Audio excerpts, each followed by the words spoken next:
So today it is just me. Christine is away. We're jumping into an episode with me and my friend Sue from high school. And it is a fantastic episode today. One of the things that Sue really gets into, particularly towards the end, is talking about connecting with people and keeping your professional connections throughout your career.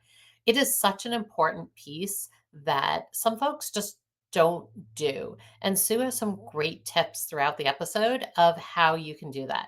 So can't wait to jump in, listen today, and enjoy the episode. Hey, Christine, remember when you were a kid and you thought that your career was going to be this like perfect straight line trajectory? Oh my, yes. That is not at all what happened. It ended up being way more of a squiggle than I could have ever imagined. And I am so happy that I embraced all of the squiggles along the way.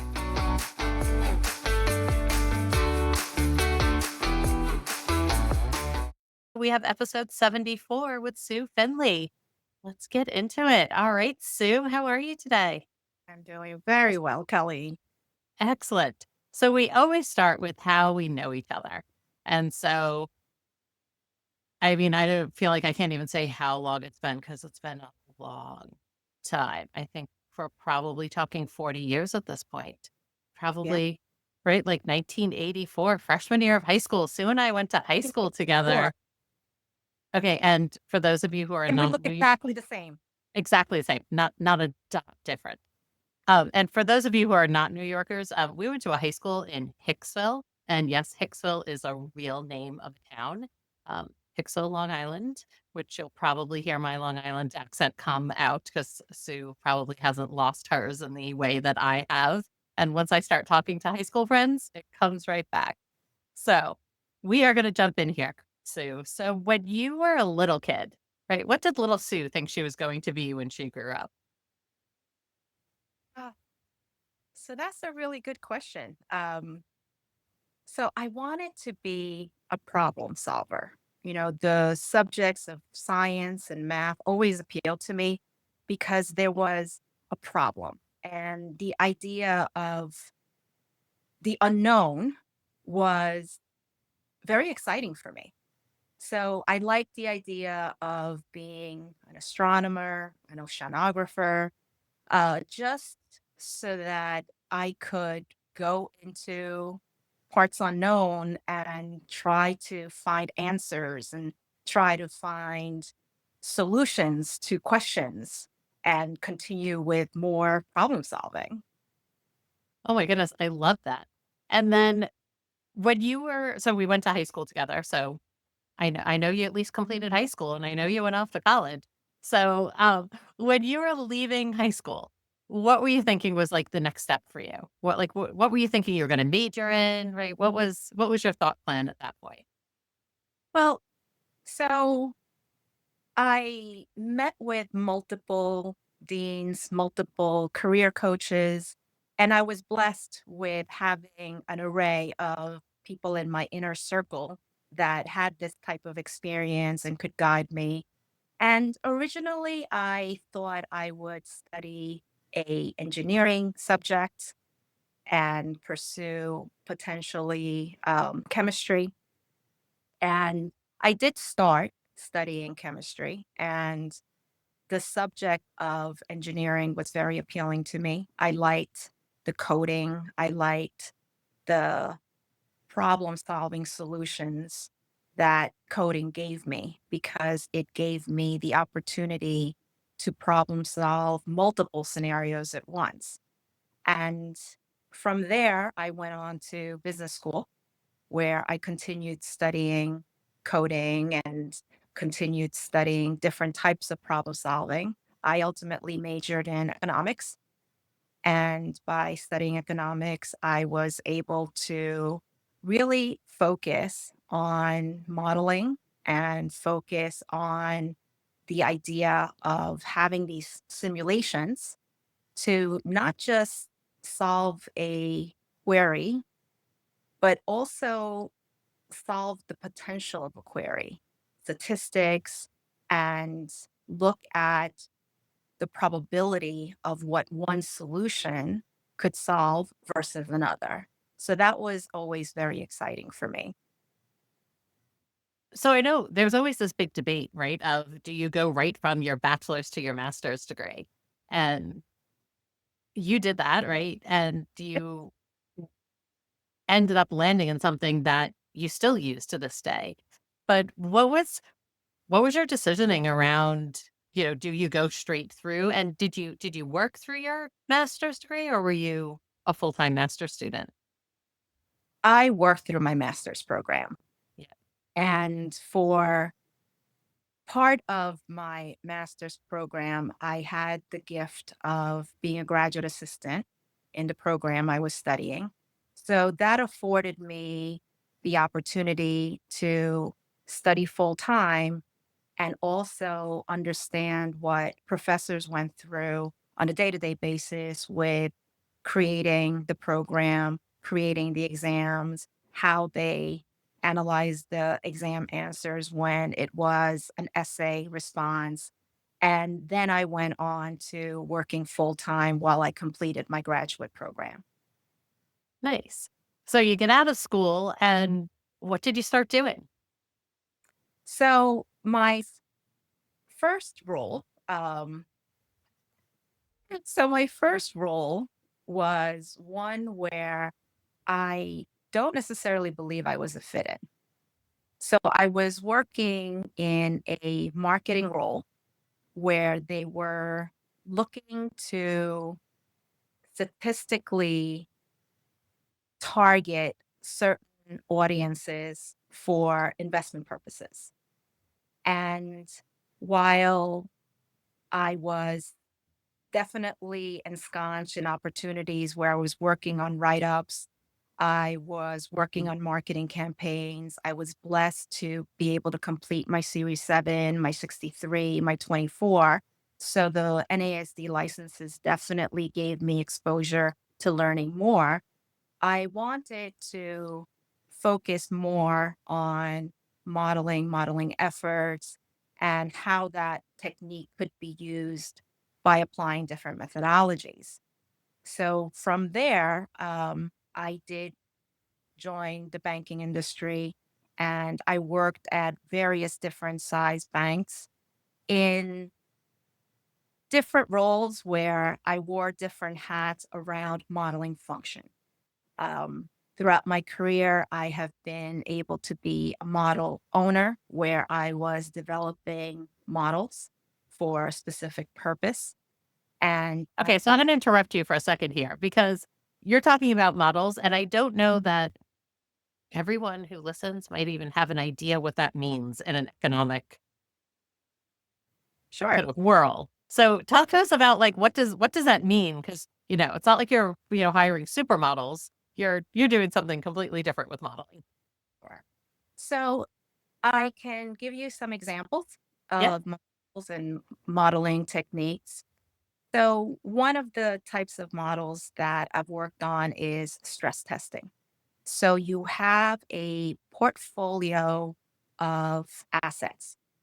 For example, um, loans from a bank are considered assets to that bank. And so we could have a portfolio of loans where we are expecting a certain amount of principal and interest from all the borrowers.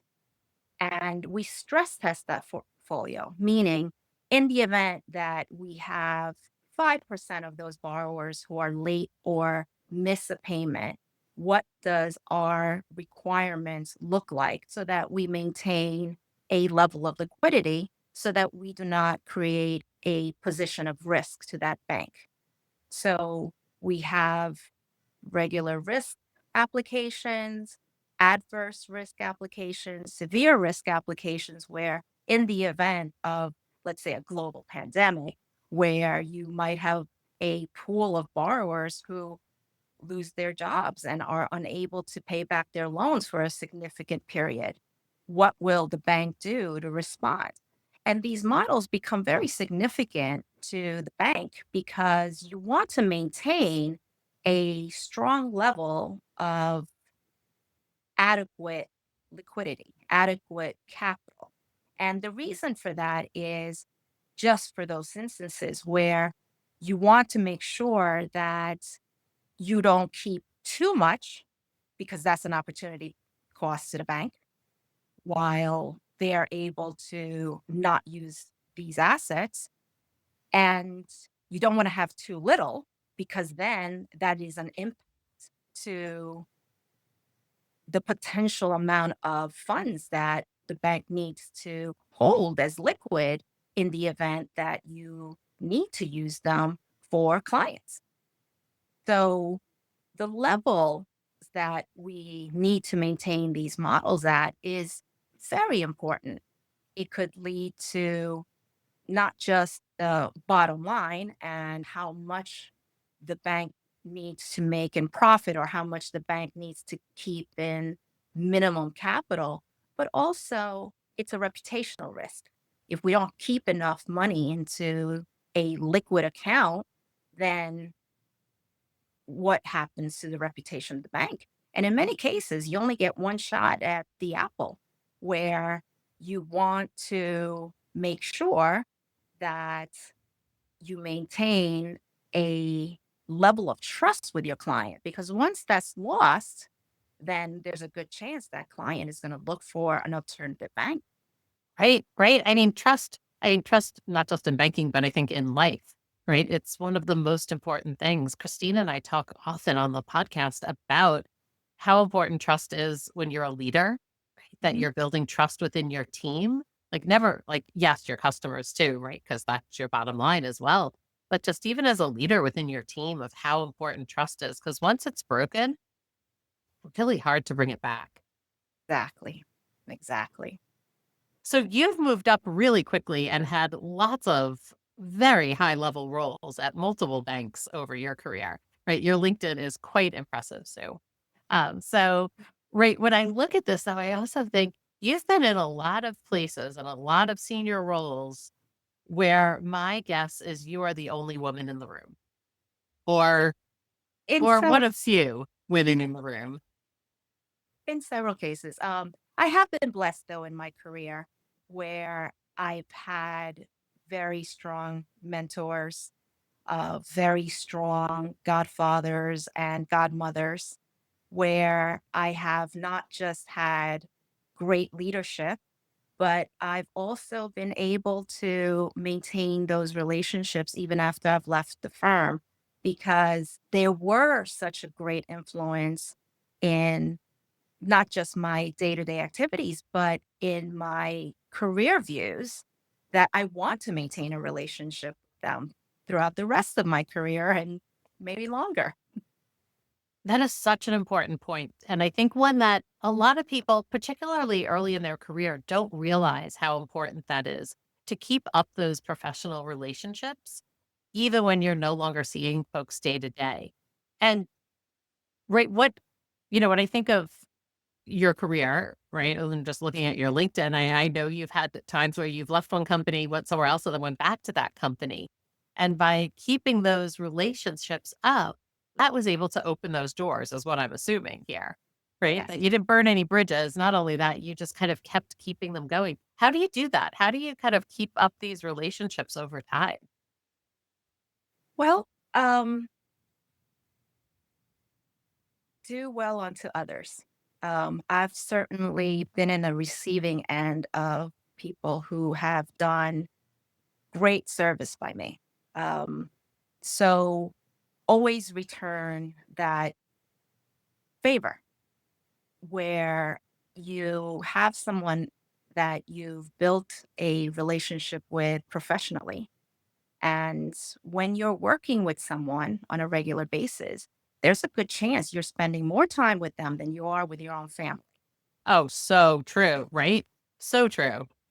especially if you're working on a big implementation project, risk project. You could have very long hours and work hard. And if you work hard with a team of people that make it worthwhile, then you feel good about not just the project itself, but you feel good about the team that you built it with. So when you're leading those teams, how do you do that, right? How do you make sure that that team who might, like you said, might be working really long hours? I read something recently that, right, the average American works 90,000 hours in their career, which also was a little depressing.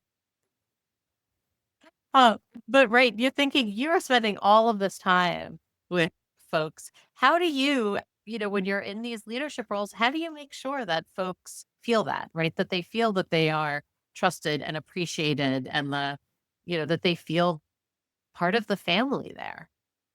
Well, one thing I have absolutely learned is no two people are alike. I know being on the receiving end of that, what worked for, John Smith as compensation or incentive or energizing might not have worked for me. I recently took a personality test, and I've taken this personality test a few times throughout my career. And what is interesting for me is over the years, how I've trended on this personality test has changed. So I give a lot of advice to other peers about these personality tests because it's not just about where you rank in this sphere of personality, but it's also how you view your team across this personality test. Now, Yeah. I've offered other team members, um, you know, different personality tests that I've taken and how they can benefit from it. But what I like best about it is when you see not just where you rank on how you feel will best challenge you, but how best you will feel appreciated. So, having someone who appreciates that one on one contact with you for mentoring, coaching is great, but you also have others that would better benefit from being in a group setting or even a third person who for them, the idea of incentives, the idea of feeling energized or empowered is offering them additional training.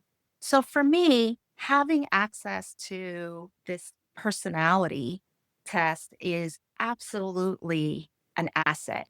Now, I haven't always had access to my team's personality tests, but after working with them for some time, you kind of learn to gauge in what spectrum they fall in.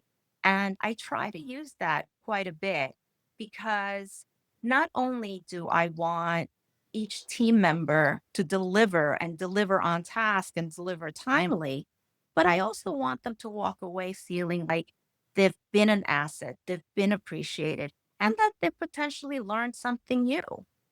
So I do like it. Now, one interesting aspect that I will share with you is I recently started a new role. And when you started a new role, you get a bunch of forms to fill out from payroll to benefits to all types of package details. But what I found interesting about this company is they sent me a personality test and they were giving me full disclosure, personality test was not going to be used for any type of employment decisions, Hmm. but they wanted to know where I ranked. Yeah. And my results were in line with what I expected it to be. And I appreciated that my bank actually did that. I hope that they can use this information and pair me within the right setting in the future for projects. Because if you have someone who is a scholar type personality, having multiple people that are scholars for that type of project may or not be beneficial. And then if you are a doer type personality, again, maybe having a skewed group of doers may or may not be beneficial for that project. So I appreciated the fact that my bank did this assessment. I love that, right? So I use Gallup Clifton Strengths a lot with the teams that I work with, right? There's a lot of different ones out there. And one of the things I love about them is the ability, once you do the assessment, you can really hone in on what do you bring to the table as an employee, right? What do you show up as? What are the things that you are going to do so well that you are going to bring to any team? And the other part is what do you need to be successful? Mhm. And so often I talk about this, like you opened earlier saying like you're a problem solver, right? You are only going to be good in a job when there's a problem to solve. If there is no problem to solve, there's a chance, particularly early in your career, right? Because now you are a, fantastic honed vice president level banker, right? But early in your career when maybe you weren't quite as, knowledgeable for yourself, I find people who are problem solvers sometimes create problems in order to solve them. And not purposely, right? But their Mm. mind, if you're a problem solver, your mind is scanning constantly to see where's a problem I can solve. And so as you get more mature and more skilled in your areas, right, you get better at this. And to me, that's some of the magic with some of these tests is that these assessments that you as a team can sit down and say, okay, me, Sue, I'm the problem solver. Okay, right. Colleen, me, I'm definitely the person who likes to take things that are good and make them better. Right. To me, I'm always like, that's my superpower. I'm really good at taking teams and groups of people and kind of moving them up an echelon, oftentimes using some of these. But also, I love them in a way of sharing them within the team, right? If the folks on your team share their assessments with you, you share them with them. Now we all know how to work better together. Because if I know you're a problem solver and I'm stuck somewhere, there's a chance I'm going to call you and be like, all right, Sue, do you have 5 minutes? Like, talk to me for 5 minutes and help me figure out where I need to get started on this problem because I'm stuck. And when we know that about our teammates or the people we report to or the people who report to us, it makes it so much easier. Indeed. Indeed. Yes. I do feel like you hit, you know, the nail right on the head. It is about what and how we can do our jobs. And for me, having the opportunity to make improvements, and in my role, it's not just about process improvements, but it's also process automations, then it gives me a sense of accomplishment when I can complete one of these tasks. Right? Which makes you more motivated to do it again and do something different and add that next thing to your list that you can check off that you accomplished it. Right. Exactly. So what advice do you give to kind of younger folks in this field, right? Or folks who are kind of getting into this? I love how you were open when you got that email that was like, here's the personality assessment we'd love for you to take. Having, like I said, worked with hundreds of companies around using Clifton Strengths, often, right, you might get someone who's a little hesitant to take it or worried about it. But what's some of your advice that you might give kind of either younger Sue or, right, people who are coming up into this field? Okay. Well,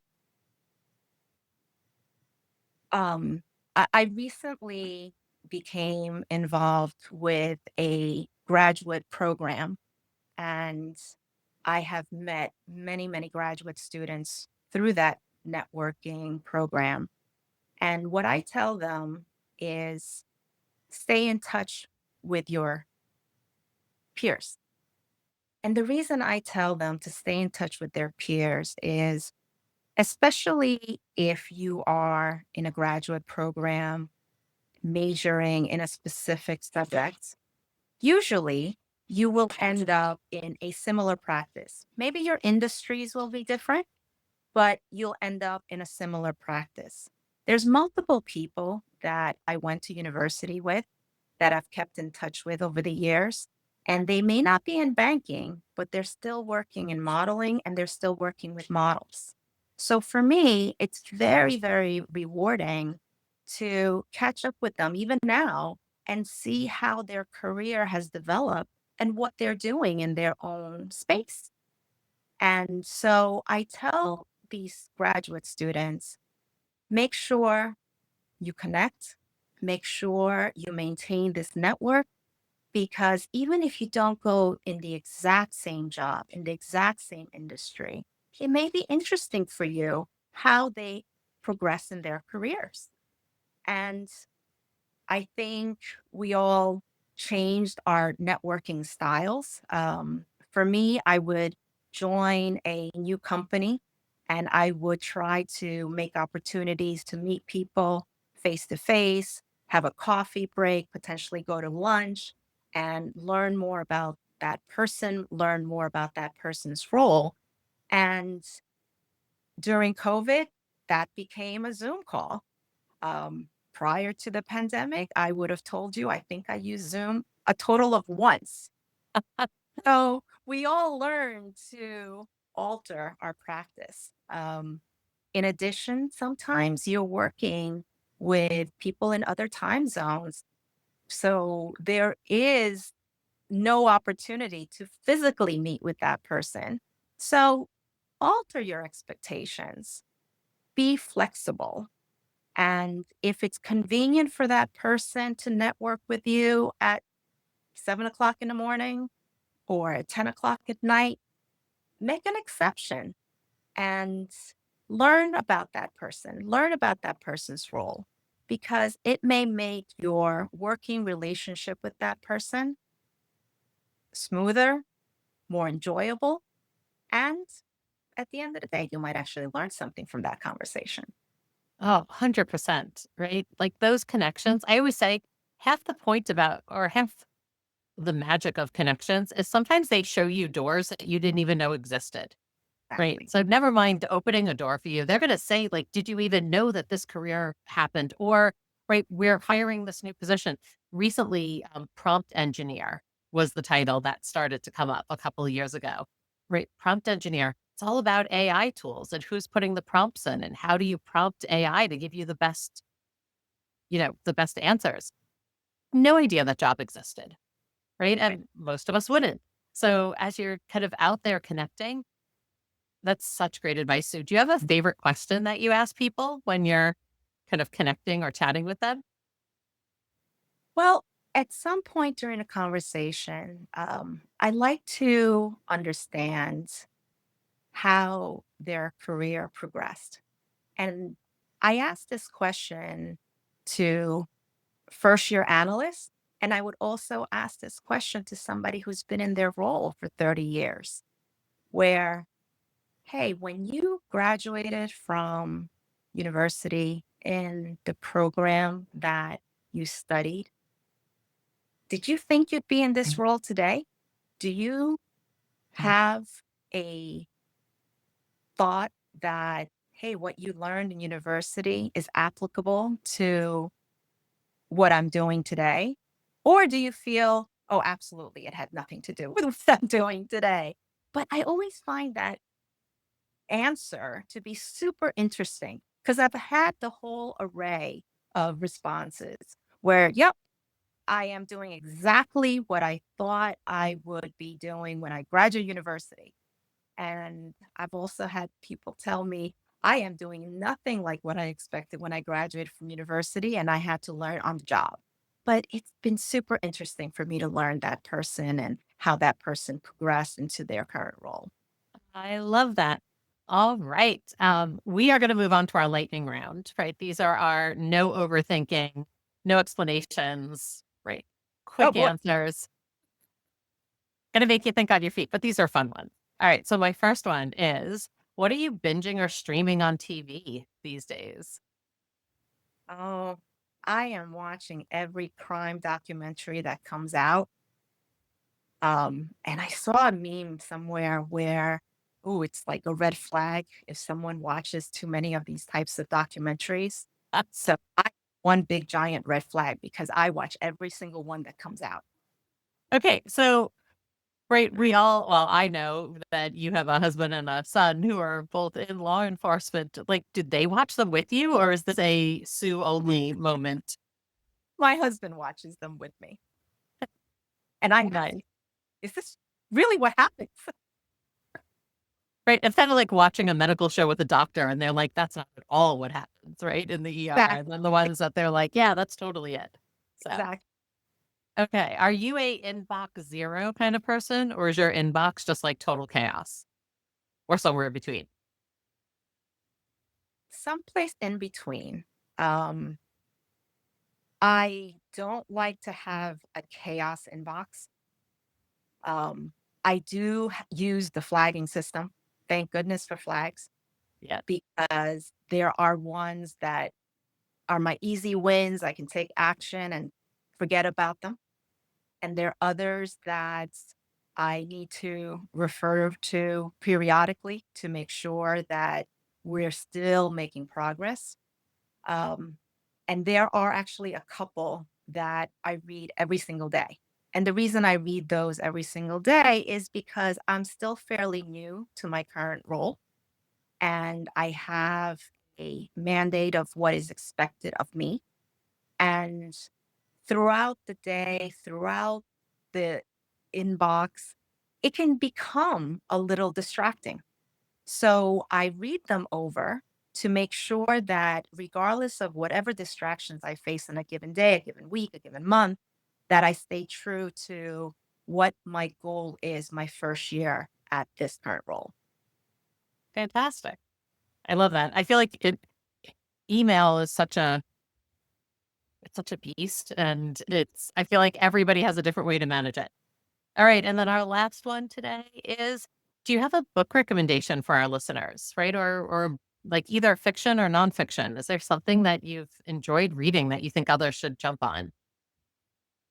Well, I have a great that I actually refer to from time to time. Um, so the name of the book is Executive Presence, and it is written by a gentleman that I refer to as a guru. Um, and I stalk his LinkedIn profile. It's authored by a gentleman named Harrison. And the reason I stalk his LinkedIn profile is he lives what he writes.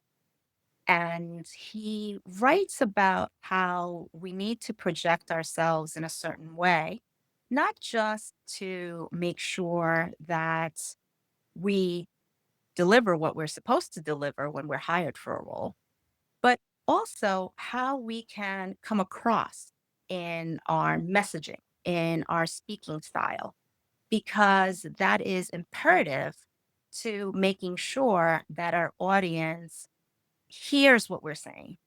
Sometimes when we're presenting, I see this in a lot of emails where the email is like an entire passage and it's like one gigantic run on sentence after another. And it's difficult to get the message from that email. So Right. to have a checklist of things that you should be looking to do when you're communicating to an audience.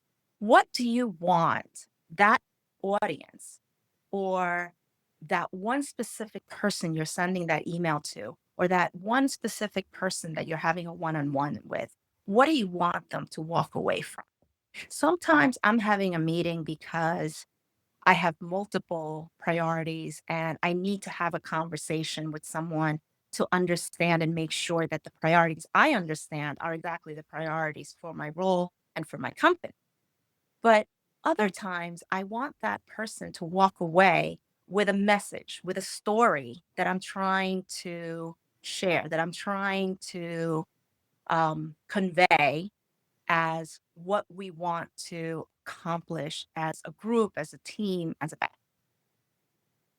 I love that. I will definitely have to check out his book on executive presence because I actually, right before this call, I was on with somebody else and we were having the conversation about somebody who says one thing, but their behaviors show something else, right? Of kind of how they talk and act and all those things, but the words they use make right, they're just not authentic.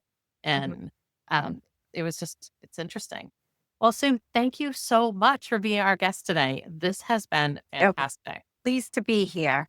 If our listeners want to connect with you, where's the best place to do that? LinkedIn? Should they check you out Link there? is the best place to connect with me. Excellent. Well, this episode has been brought to you today by Maxity, where we are reshaping how individuals and businesses thrive using their strengths to achieve their highest goals through training and executive coaching. And if today's conversation sparked something for you, you have an idea, a question, I don't know, a nudge to try something new, so, you're ready to go embrace the squiggle, let us know about it. Drop us a message here, Instagram, LinkedIn, or TikTok. I will say our TikTok is exploding these days, which is very funny to me because that's what embracing the squiggle is all about, right? Showing up for the messy, nonlinear parts of our careers, and we'll figure it all out together. Thanks again, Sue. This has been fantastic. Thank you, Colleen.